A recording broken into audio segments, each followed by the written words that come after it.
दिन भर के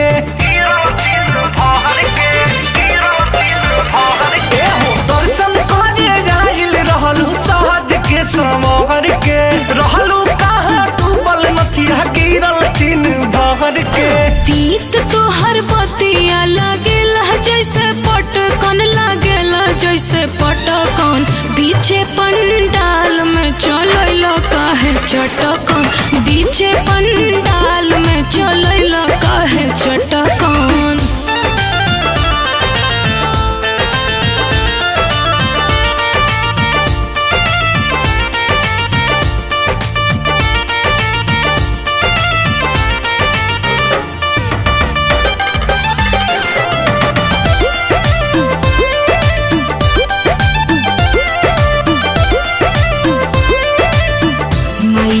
ध्यान हमर रहे अझुराइल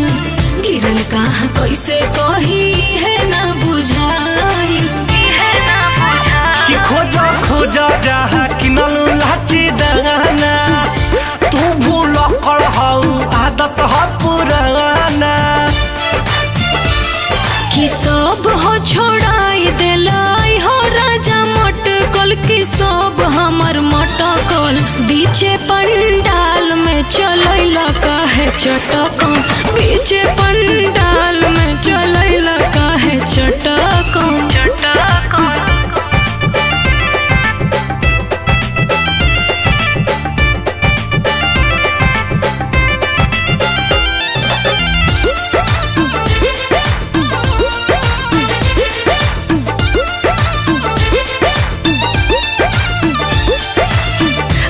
रहे मेला घूमे घुमानी ना पूरा